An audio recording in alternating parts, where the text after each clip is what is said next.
நம்பிக்கைகள் நம்ம வந்து என்ன ஃபாலோ பண்ணிட்டு வருமோ, திரும்பி அதான் சொல்கிறேன், நமக்கு வழிவகை கொடுத்த பாட்டி தாத்தாவோ யாரோ அதை நம்ம ஃபாலோ பண்ணி தான் ஆகணும், நிச்சயமாக பண்ணணும். அதில் மூட நம்பிக்கைன்னு ஒன்று இல்லைன்னு நான் நம்புகிறேன்.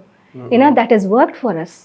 ஆனால் அதை தாண்டி வந்து ஒரு பயமுறுத்திக்கிட்டே இது பண்ணணும் பண்ணணும் பண்ணணும், இது பண்ணலன்னா உங்களுக்கு இப்படி, இதெல்லாம் வாங்கி வச்சுக்கோ, இது ஒரு புது ட்ரெண்டாக இருக்குது இப்போ. I'm sorry if I'm talking all this, நேச்சுரலாக நான் சொல்கிறேன். Yeah, you can just edit whatever you want. So இந்த இதெல்லாம் வாங்கி வைங்க, அது பண்ணுங்க, இது பண்ணுங்க. I am not for that. அதெல்லாம் ரொம்ப டேஞ்சரஸான ஒரு ஜோன். கடவுளை எங்கேயோ வச்சுட்டு நீ எங்கேயோ போகிற மாதிரி இருக்குது. எதுவுமே நடக்காது, நிச்சயமாக நடக்காது. நான் டைரெக்டாக சிவன் கிட்ட போய் நமஸ்காரம் பண்ணுறதுக்கும், நீ இந்த 10 டப்பா வாங்கி சாமி ரூம் வைக்கிறதுக்கும் காசு தான் செலவு பண்ணுறது. Don't happen. ஓகே, இப்போ நீங்கள் இவ்வளோ கோயில்கள் போகிறீங்கல்ல, சிவன் கோயிலை பொறுத்த வரைக்கும் சொல்லுவாங்க அந்த பாதைகள் வந்து ரொம்ப மோசமாக தான் இருக்கும், அவர் போய் அடையிறது ரொம்ப கஷ்டம் இருக்குது.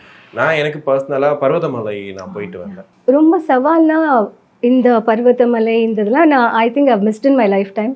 நான் இதுக்கு மேலே என்னால் அவ்வளோ மேலெலாம் நடக்க முடியாது. ஸோ என்னோட அக்செப்ட் பண்ணிட்டு நிலம் சமமாக இருக்கிற இடத்துல என்னமோ அப்படின்னு. திருவண்ணாமலையே ஃபர்ஸ்ட் டைம் எனக்கு ரொம்ப ஸ்ட்ரகிளாக இருந்தது.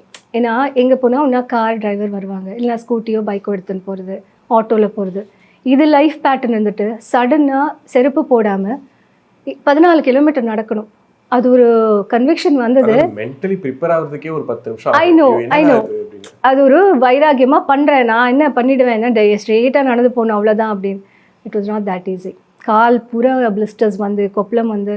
பட் ஒரு பாயிண்ட்க்கு அப்புறம் ஒரு 10 to 12 கிலோமீட்டர்ஸ்க்கு அப்புறம் நான் கிவ் அப் பண்ணுறேன் அண்ட் அங்கே என்னோட ஈகோ பிரேக் ஆகுது.